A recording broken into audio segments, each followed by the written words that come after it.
Dios les bendiga, amados hermanos. Es un gusto nuevamente encontrarnos con ustedes, poder llegar a sus hogares, poder llegar a sus dispositivos con un nuevo programa de A la Luz de la Biblia. Es un gozo poder saludarles y compartir temas que son edificantes y que traen fortaleza al pueblo de Dios. Me acompaña nuevamente el pastor Anderson Alfonso y le damos un saludo a nuestro hermano y también le pedimos que salude a los hermanos.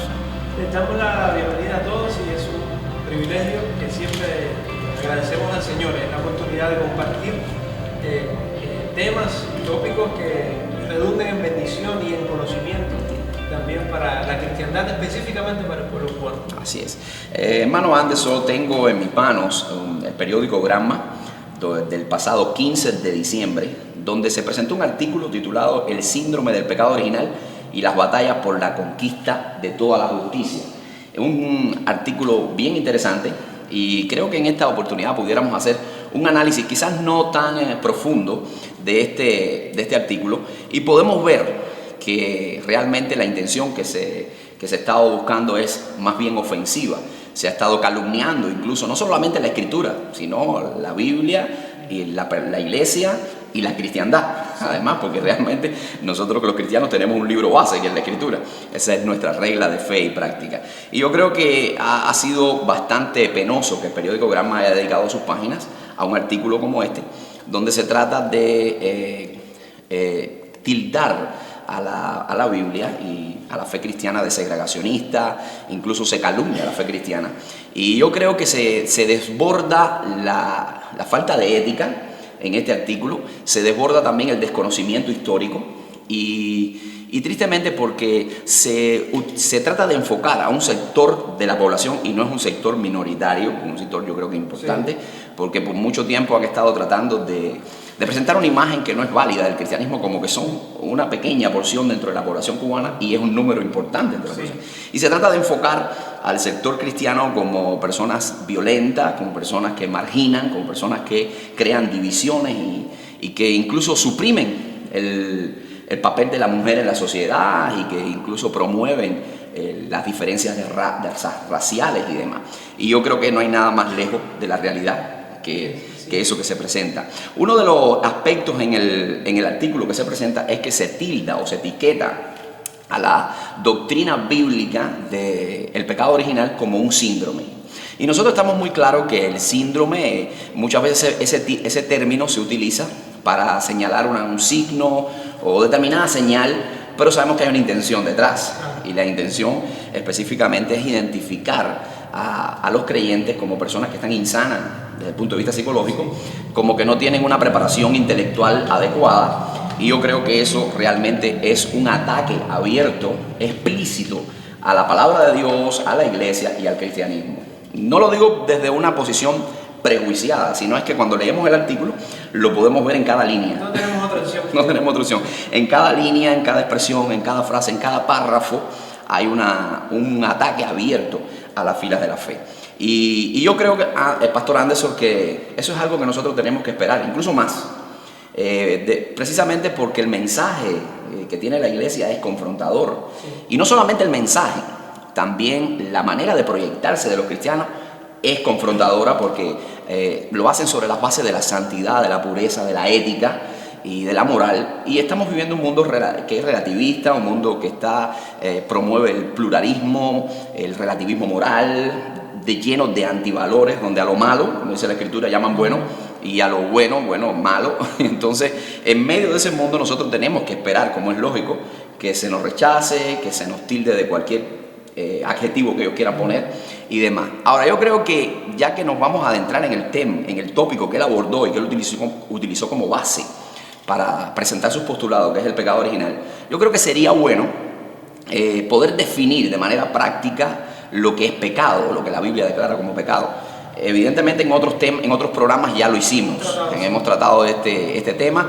De hecho, vamos a dejar abajo en la descripción de este video un link donde usted puede acceder a programas que se han tratado de este tema, donde el pastor Anderson habló incluso del tema del pecado y lo hizo incluso desde los vocablos hebreo y griego, dando un estudio bien minucioso, bien detallado de lo que significa el pecado. Pero si vamos a hacer una definición práctica, Anderson, podemos decir que el pecado es todo lo que decimos, pensamos y hacemos que va en contra de la ley de Dios, o sea, que no armoniza con la ley de Dios, es una transgresión de la ley, es quebrantar la ley divina. Y no podemos circunscribirlo única y exclusivamente a la acción, porque sabemos que también la Biblia nos enseña que hay pecado de omisión. Sí. Santiago capítulo 4, versículo 17 nos dice que sabe hacer lo bueno y no lo hace, le es contado como pecado. Ahora, yo enfatizo específicamente y con toda intención el hecho de que es transgredir la ley de Dios, porque la ley de Dios está por encima de todas. Todas las demás leyes están por debajo de la ley de Dios, deben sujetarse a la ley de Dios. Y digo esto porque, bueno, por supuesto que el creyente, el cristiano, está llamado a ser un buen ciudadano, a acatar las leyes de su nación, pero no se nos puede olvidar que la ley de Dios está por encima. ¿Por qué? Porque puede llegar el punto donde la ley de nuestra nación puede ir en contra de la ley de Dios. Y llegando a ese punto, bueno, tenemos que tomar una decisión.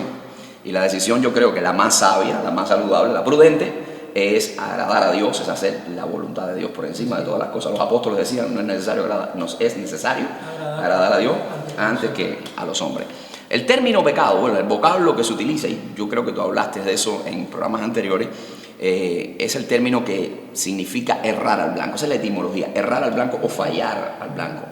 Y es interesante porque la etimología, la figura que presenta ese vocablo, no es de un tirador que pretende o se esfuerza por dar en el blanco. No, realmente no es eso. Es un tirador que está apuntando a otra parte, está apuntando a otra dirección y evidentemente no puede dar en el blanco.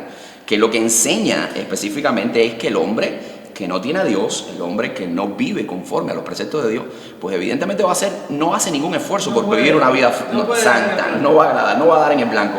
No es que él está haciendo un intento por vivir en santidad y falla, no, es que no hace ningún intento. Solamente la obra del Espíritu Santo es la que puede propiciar que sea avivado, que sea transformado y entonces responda a los principios de Dios en obediencia a la palabra de Dios. Ahora, el escritor Ernesto Esteves utilizó el tema del pecado original, la doctrina bíblica del pecado original, para él utilizarla como base para luego construir todo su andamiaje de argumentos. Yo quisiera que tú nos argumentaras qué dice la Biblia o qué enseña la Biblia acerca del pecado original. Es una buena oportunidad porque el lector que pues fielmente consume este tipo de literatura y es apasionado por los periódicos, por las noticias del día y por mantenerse informado, yo creo que agradecería ser bien educado en cuanto al tema y a los temas que se van abordando en la prensa de su país. Y nosotros es una pena que hemos sido testigos de que, siendo el Granma, el periódico, el titular, el órgano oficial del Partido Comunista de Cuba, tenga dentro de sus páginas este tipo de artículos totalmente errado y totalmente fallido. Y nos damos cuenta porque al parecer este artículo nos deja un sabor de que es ese tipo de misión que se entregó a última hora, con la cual se tenía que cumplir. Y quizás no era el soldado idóneo para cumplirlo. Cuando investigamos quién es el autor de esta nota, nos damos cuenta que es un profesor de la Universidad de La Habana, pero de física. Entonces, Zapatero a zapato, ¿no? Un profesor de física hablando de teología, como si no hubiera un teólogo en Cuba. Es una pena.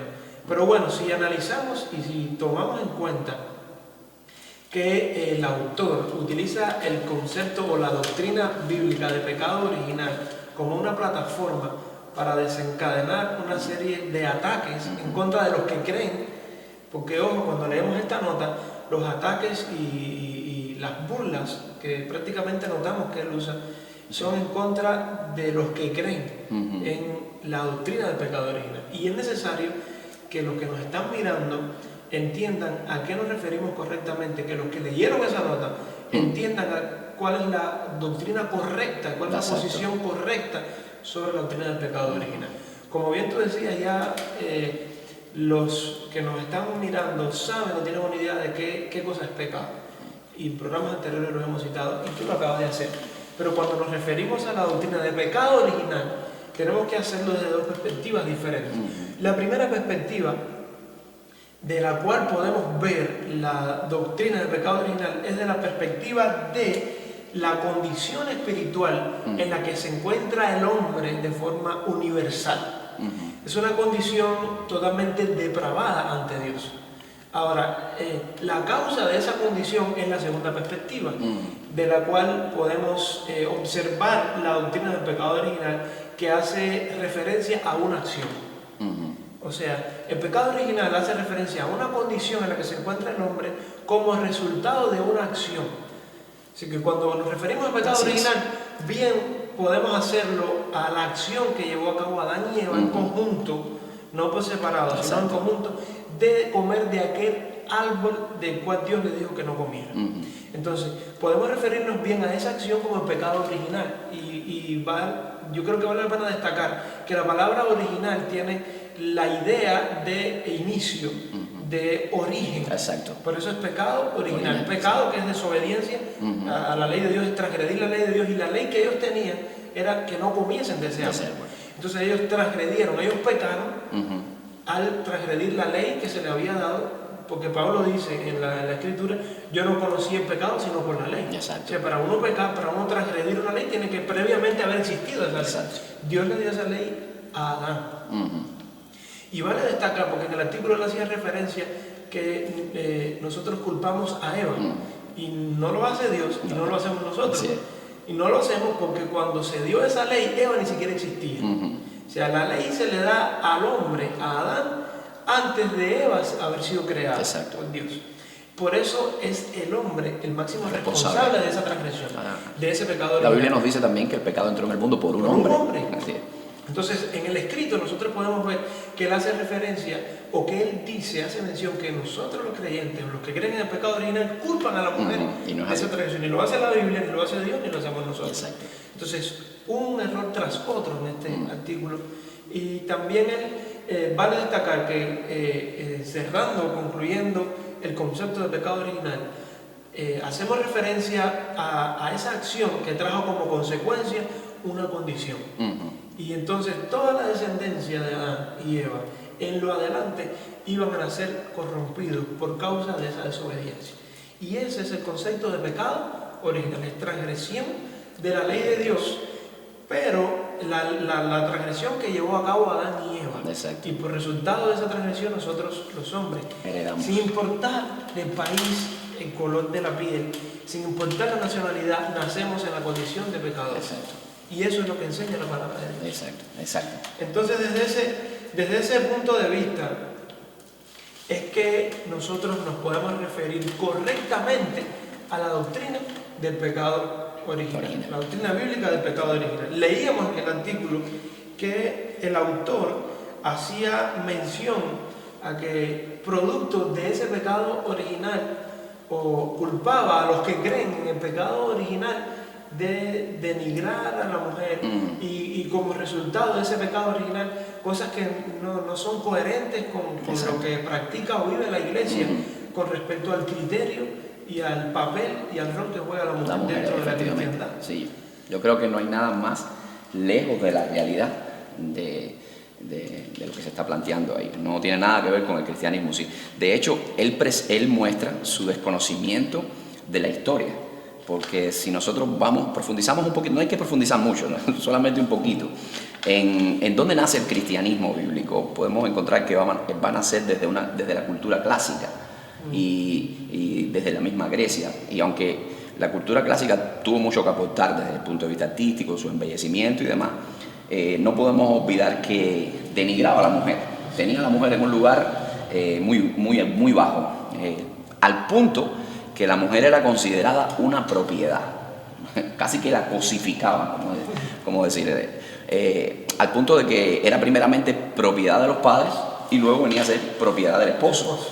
Y el esposo podía prescindir de ella en el momento que él quisiera, podía darle una carta de divorcio, podía dejarla, y lo iba a hacer sin indemnizarla, sin ayudarla, sin suplirle algún soporte para que ella después de no tener pudiera sustentarse. No, eso no se tenía en cuenta. Incluso si una mujer era violada, y eso es en la cultura griega, en esa cultura clásica, que no solamente es la cultura de Pericles, sino también llega hasta la cultura de Pablo y del mismo Señor Jesucristo. La mujer, si era violada, inmediatamente podía ser abandonada por su esposo y dejarla sin ningún tipo de propiedad, sin ningún tipo de dote que la pudiera ayudar para luego ella desarrollar su vida. En Roma era prácticamente peor, porque los romanos practicaban el matrimonio infantil, algo terrible. Y no lo practicaban en las clases más bajas de la sociedad, no, era algo que se practicaba en la élite, en la cúpula, en la parte superior, en la parte ilustrada, en la aristocracia. Ellos practicaban el matrimonio infantil y lo veían como algo normal. Al punto que tenemos ejemplos como Octavia, que era hermana del emperador Augusto, que se casó a los 11 años. También tenemos el ejemplo de Agripina, que también era una mujer importante dentro del Imperio Romano. Ella se casó a los 12 años. Y por ejemplo, el historiador Tácito, que es un historiador importante de la historia de Roma, bueno, pues él se casó con una muchacha a los 13 años. Es increíble cómo ellos prácticamente no valoraban la mujer, la veían como una forma de satisfacer sus apetitos sexuales y demás. Al punto que en Roma se dictaron leyes que enjuiciaban y sancionaban a una muchacha de 12 años si cometía un acto de adulterio. Era rápidamente sancionada por la ley. Y no solo eso, también se practicaba el infanticidio, pero en su mayor escala el infanticidio femenino. O sea, que una persona, una pareja, un matrimonio, podían, después de tener su niño, su bebé, podían determinar si seguían con él o no, y lo podían matar, podían acabar con su vida y seguir su vida normal. Y eso era considerado algo razonable en medio de aquella cultura. Ahora, se intensificaba cuando era niña. Sí, y por lo general, ningún matrimonio sobrepasaba las 2 hijas. La segunda hija femenina, la segunda niña, la femenina, pues bueno, era la niña. Y también eran los sectores altos de la sociedad, no es porque, bueno, se deshacían de los niños las personas de menos solvencia económica, porque no podían mantenerlo, porque no podían alimentarlo, no, en la sociedad alta. De hecho, tenemos un filósofo, Séneca, que es contemporáneo con el apóstol Pablo, y él veía como que muy razonable y muy normal que una mujer, luego de dar a luz, de tener su niño, podía ahogarlo si era un niño no deseado. Si ella no quería seguir con ese niño, pues ella podía ahogarlo. Eso trajo un efecto dominó, un efecto trágico dentro de la sociedad, porque las pirámides de población no son como las que nosotros tenemos hoy en ese mundo romano. Las pirámides de población que nosotros tenemos hoy, la mujer es mayor número, es la que mayor dura, la que más años vive. Y en esta cultura, pues prácticamente las mujeres estaban en un número inferior. De hecho, se ha recogido que en Roma había 131 hombres por cada 100 mujeres. Y en Italia era mucho peor, habían 140 hombres por cada 100 mujeres. Pero lo interesante de todo eso es que el cristianismo viene a transformar todas esas cosas. El cristianismo tiene un impacto social extraordinario que transforma todo eso y le da un lugar honorable a la mujer. Le da un lugar, el cristianismo bíblico le da un lugar honorable a la mujer y rescata eso que vemos en la Biblia. No tenemos el tiempo para entrar en texto por texto donde se le da un papel honroso a la mujer, porque se presenta como criatura de Dios, como creada por Dios, como imagen de Dios también, como la que es ayuda idónea del varón. Entonces es un complemento que hace la mujer con el hombre. Y tenemos ejemplo, por ejemplo, en el ministerio del Señor Jesucristo. El ministerio del Señor Jesucristo, ahí estaba presente la figura femenina. Había mujeres que eran colaboradoras en el ministerio de Cristo. De hecho, el mensaje de la resurrección, las primeras fueron las que proclamaron ese mensaje, las que predicaron el mensaje de la resurrección fueron las mujeres. Tenemos Romanos capítulo 16, donde Pablo está haciendo su salutación y menciona parte del equipo de trabajo. Y podemos ver en esa descripción que Pablo hace que hay un 50% de colaboradores y colaboradoras. Había mujeres que tenían un lugar importante dentro del ministerio del apóstol Pablo. Y eso hacía que muchas mujeres llegaran al evangelio, porque veían en el evangelio un soporte, una cobertura de protección. Precisamente por varias razones. Una de ellas porque en el cristianismo, bueno, pues no se aceptaba el matrimonio infantil. Claro. Eso era algo que no se aprobaba, que no se veía correcto. Tampoco se practicaba el aborto ni el infanticidio. Y también las mujeres, bueno, pues tenían esa cobertura, esa protección. De hecho, tenemos testimonio. En el año 303 hubo una persecución en una ciudad romana, la ciudad norteafricana de Sirta, y en esa ciudad se desata una persecución al cristianismo y hay una masacre. Y hay un descubrimiento interesante, porque se descubren que de los despojos que quedaron, se descubren 16 túnicas de varón y 82 túnicas de mujeres, dando a entender de que el número de mujeres en el Evangelio creció exponencialmente. Fue creciendo gradualmente, porque llegó a superar el de los hombres. ¿Por qué? Porque las mujeres se sentían muy seguras debido a esa concepción que tenía el Evangelio, que trajo de la mujer el Evangelio, y a ese valor que se le dio a la mujer dentro de la fila del Evangelio. Me parece que es importante resaltarles ese tema. Ahora, esto por supuesto que cambió, dramáticamente cambió en el siglo III. Ya cuando entra el siglo III comienza a cambiar todo esto, porque el cristianismo comienza a verse filtrado por una cultura greco-romana, y entonces hay una gran inyección de estoicismo, comienza a tenerse una filosofía errada del cuerpo, del sexo, de la mujer, y comienza a denigrarse ya la mujer. Y eso se extiende hasta la Edad Media. Pero es importante resaltar que cuando llega la Reforma, y tú sabes que la Reforma protestante fue un regreso a las Escrituras, fue un regreso a la palabra sola Escritura.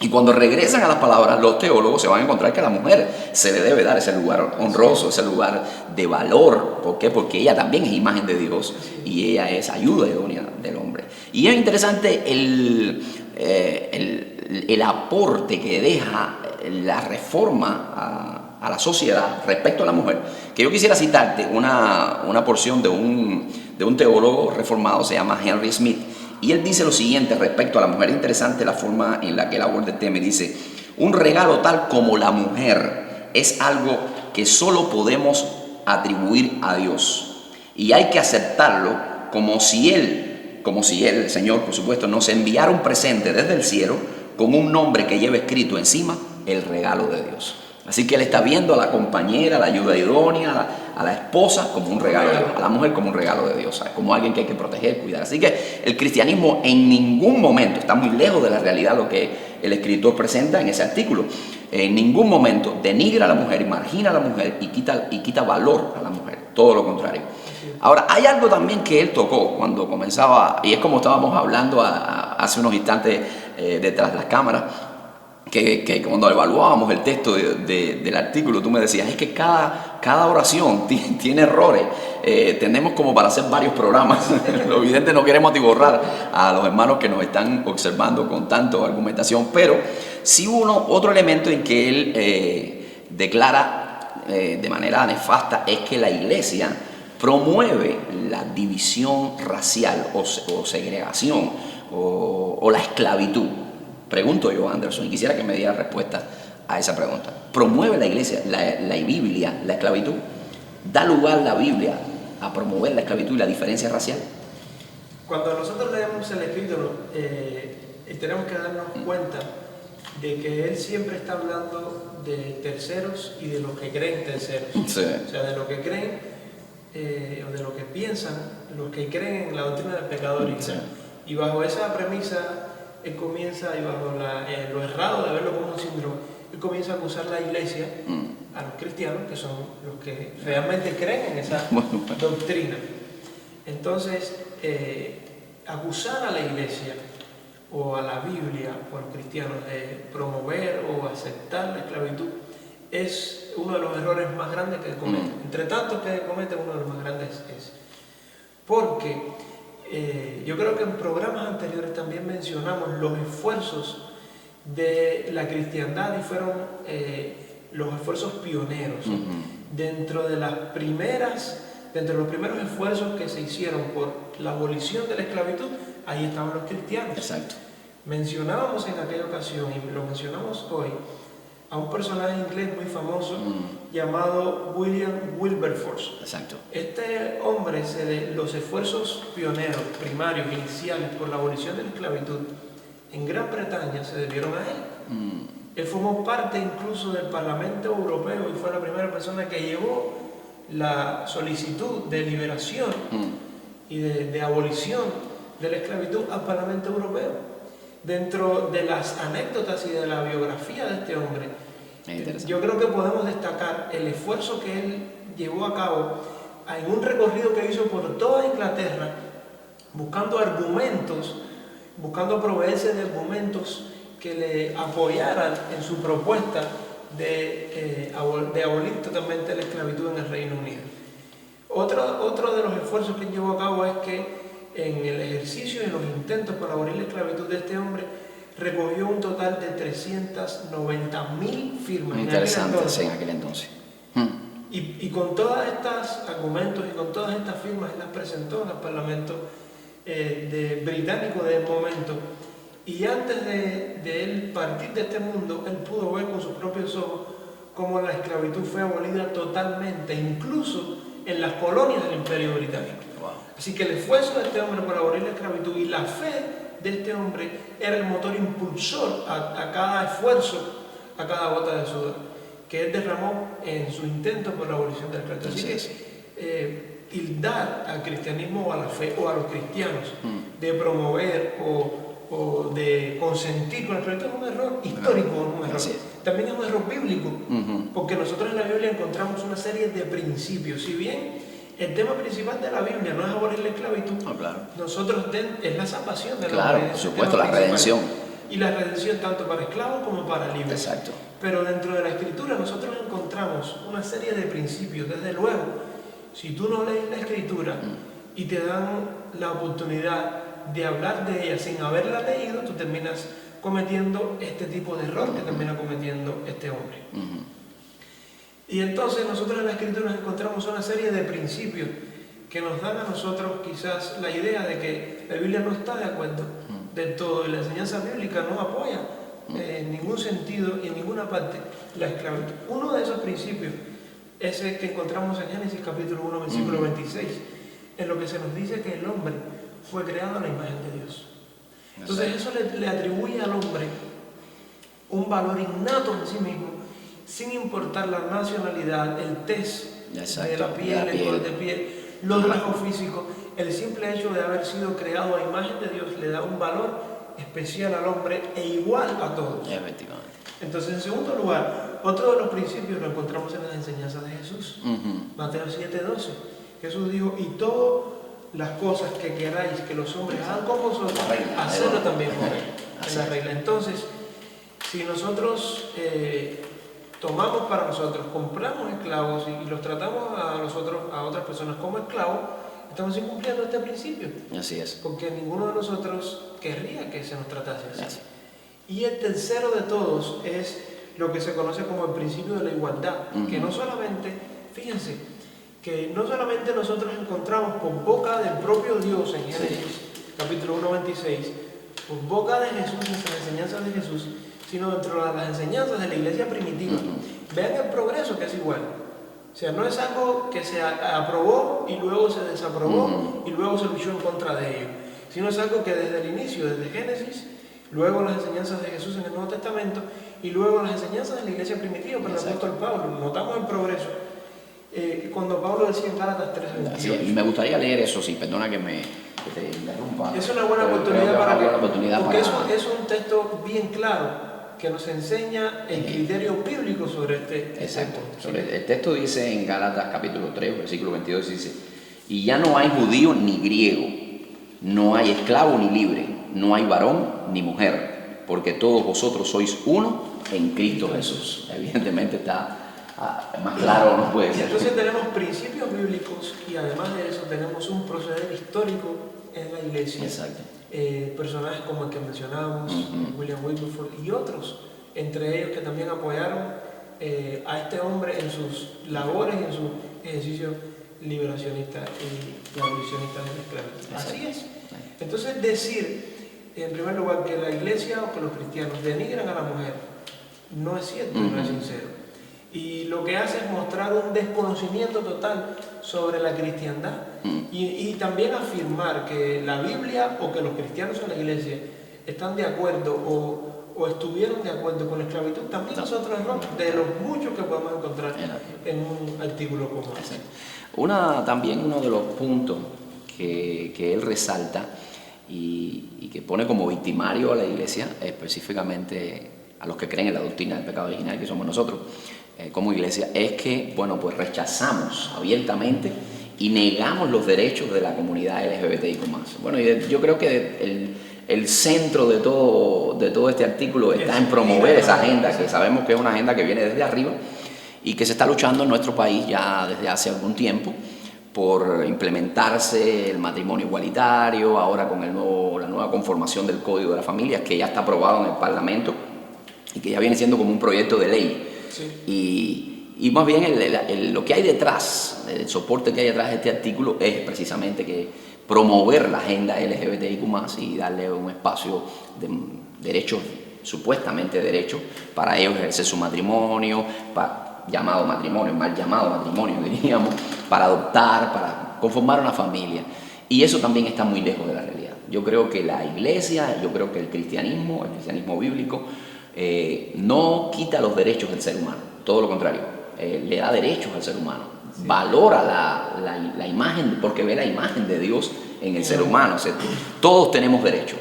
Tenemos derecho a la salud, tenemos derecho a la educación, tenemos derecho a procesos judiciales. Todos los derechos los tenemos personas que sean seres humanos, ya tengan una cultura diferente, sean de cualquier estrato social. La Biblia nos habla de eso, y la Biblia nos habla del amor de Dios, y que ese amor de Dios es para todos. De hecho, la Escritura nos dice, porque de tal manera amó Dios al mundo. Así que el amor de Dios es inmenso y está extendiéndose a todos nosotros, a todos los que se abran a ese amor. Así que yo creo que es un error tildar a la iglesia y a los que abrazan las enseñanzas bíblicas como que estamos en contra de los derechos de las personas de esa comunidad.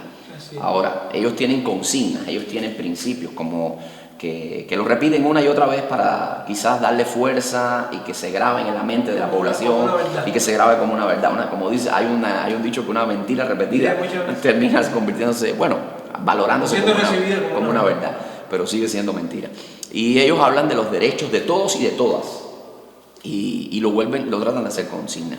Pero el punto está en que llaman derecho a orientación sexual, llaman derecho a apetitos sexuales, llaman derecho a deseos, y eso no son derechos, ¿entiendes? Eso son orientaciones que tiene la gente, y cometerían un error muy grande si tratan de legislar un deseo, una orientación, porque entonces entrarían en un caos y en un problema, porque tanto derecho tiene una persona que es homosexual o que es una lesbiana, como tendría derecho también un exhibicionista, un pedófilo, un violador. También tiene su derecho a poder expresar su sexualidad y sus apetitos, darle rienda suelta a todo eso. Entonces estarían sumergiendo a la sociedad cubana en un enorme caos.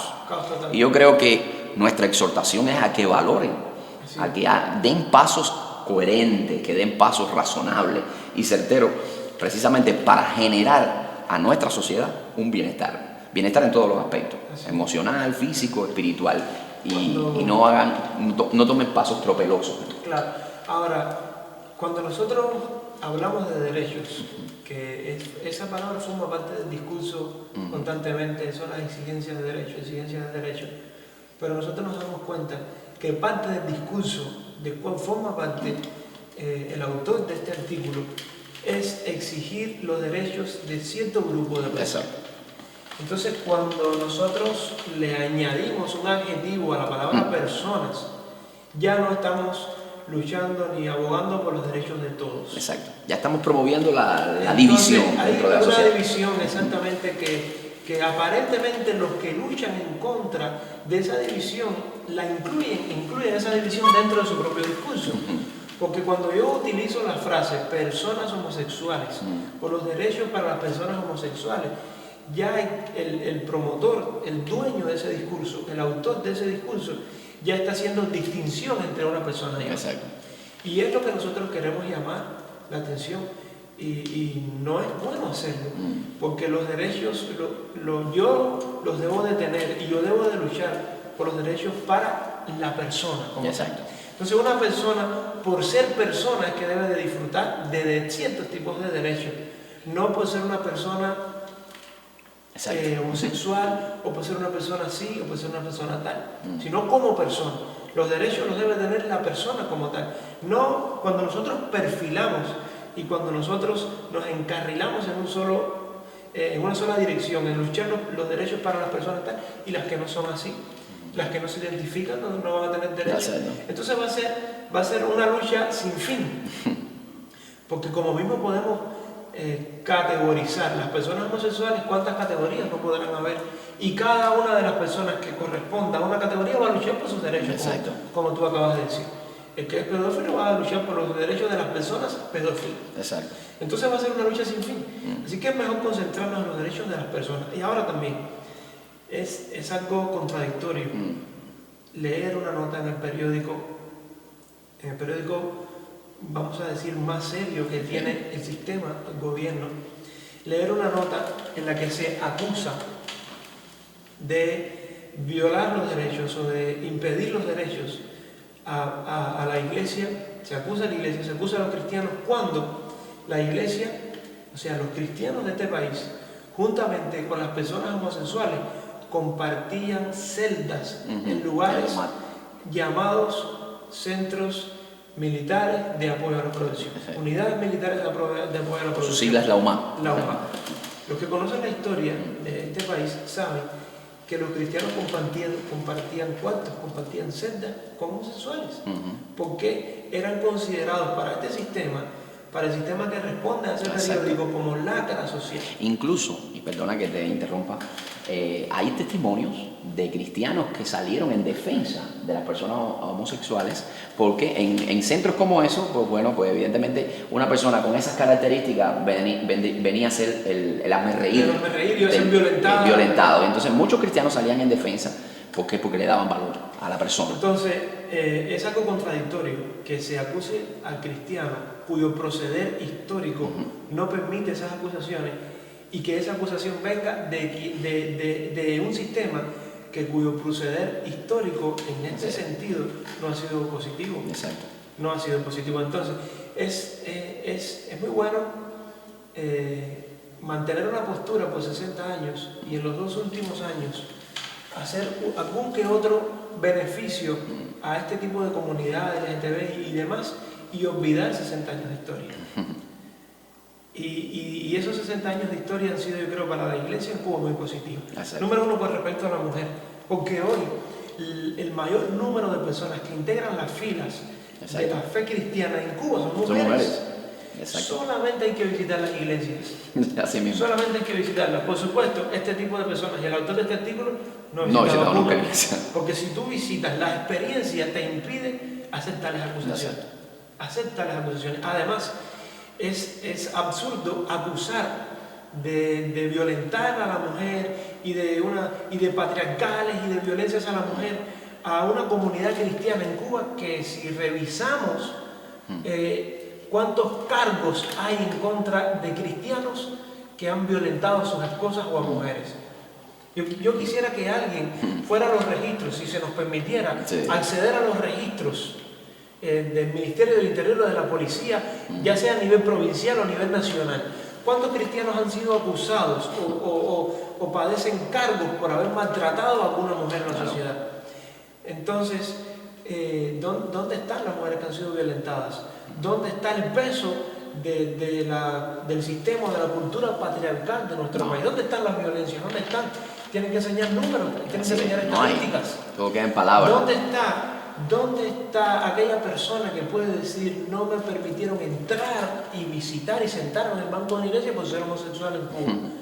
Que muestren las evidencias, porque es muy fácil acusar en un medio como este, donde no se nos da a nosotros como cristianos la oportunidad de evidenciar cuál ha sido el trato que específicamente en Cuba, pero que a través de la historia la iglesia le ha dado a las mujeres y a los homosexuales. Así es. Entonces, desde ese punto de vista, es un error constante, un error tras otro, el que nosotros encontramos en este artículo. Así es. A mí me gustaría instar, ¿no?, al periódico Granma a que públicamente, así como lanzó este artículo públicamente a toda la nación, que pudiera ofrecer una disculpa a la iglesia, que pudiera ofrecer una disculpa a todo estudiante de la Biblia, precisamente por un artículo tan triste. Este artículo, en primer lugar, ofende a la comunidad cristiana, pero también ofende el intelecto de los que consumen el periódico. Así es. Porque no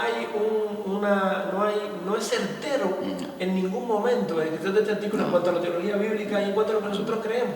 Entonces, es un decir de lo que otros creen que en su decir es incorrecto, porque Así eso es. no es lo que otros creen. Así es. Entonces, Y no solo la teología bíblica, porque puede que haber la posibilidad de que diga, bueno, yo no soy teólogo, pero quiero escribir. Pero la historia, niega la historia. Y hoy hemos presentado evidencias históricas del impacto del cristianismo en la sociedad. Y entonces también él muestra su ignorancia desde el punto de vista histórico. un ataque como este, tan directo, pero al mismo tiempo tan errado, no podemos tomarlo como un cabo suelto. No podemos verlo como un ataque solitario. ¿Por qué no lo podemos ver así? Y quiero que el cristiano que me está viendo entienda el proceso histórico en el cual nosotros nos encontramos el día de hoy. Nosotros de hoy estamos siendo atacados constantemente. ¿Y por qué decimos esto? Pues mira, hace unos meses atrás nosotros veíamos en un medio de televisión internacional, Russia uno de Today. los canales, veíamos a Oliver Zamora, este periodista, haciéndole una entrevista a una mal llamada pastora, miembro de la comunidad LGTB en Cuba y activista de esta comunidad. Veíamos cómo se instaba constantemente y se promovía y se ponía a la iglesia cubana como sembradora de odio, de un discurso de odio, como nos denigraban una y otra vez en este discurso, y con todas las preguntas que se le hicieron a esta mal llamada pastora, todas las respuestas a esas preguntas concluían con el mismo discurso. Los cristianos en Cuba son así, los cristianos en Cuba son asados, la violencia contra los homosexuales. Se dijo en algún momento que hasta se le dio candela a un grupo de homosexuales en una iglesia adentro, que la primera vez, yo llevo la mitad de mi vida siendo cristiano y tú llevas mucho más, y nunca habíamos escuchado tales barbaridades. No solamente esa entrevista formó parte del ataque que se ha desencadenado, sino que posteriormente veíamos al CNSS unirse juntamente con el Ministerio de Salud Pública para dar una conferencia teológica online para afirmar precisamente que la Biblia apoya las diferentes orientaciones sexuales. Algo totalmente errado. En tercer lugar, nosotros constantemente estamos viendo spots por la televisión que promueven este tipo de conducta pecaminosa y homosexual. Y en cuarto lugar, sale este día 15 un hombre hablando de cosas que desconoce, que verdaderamente es triste observar este tipo de cosas. Ahora, en su intento por ofender, yo creo que el autor de este artículo fracasa por lo errado de los argumentos que él menciona.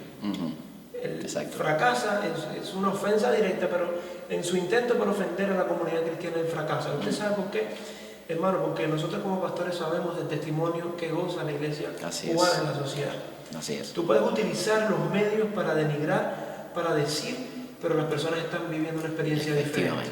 Porque el cristianismo en Cuba va en ascenso.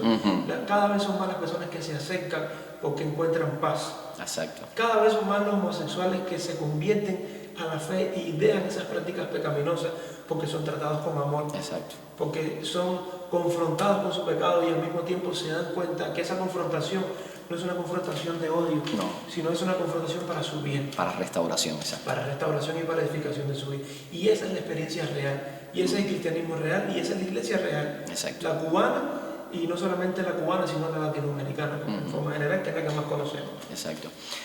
Anderson, a propósito de los proyectos que hay desde el punto de vista gubernamental, ahora mismo se está trabajando en el Código de la Familia y tenemos otro periódico aquí que ya hace unos días que nos dice que las consultas populares del Código de la Familia comenzarán en el mes de febrero. Entonces tenemos una proyección, quisiera que hablara.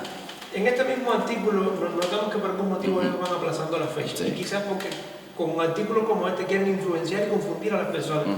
Y nosotros, con el propósito de que las personas conozcan por qué van a votar, vamos a llevar a cabo una serie de programas en los cuales vamos a compartir los artículos más polémicos de este nuevo Código de Familia. No podemos permitirnos dinarnos el lujo de votar por un Código de Familia o por un proyecto de ley que desconozcamos. Exacto. Porque quizás después nos puede jugar una mala pasada por supuesto. cuando veamos el contenido de las clases que reciban nuestros hijos en las escuelas. Así mismo es. O cuando seamos acusados de cosas que nosotros hemos estado haciendo siempre y que no son para nada malas ni desfavorables.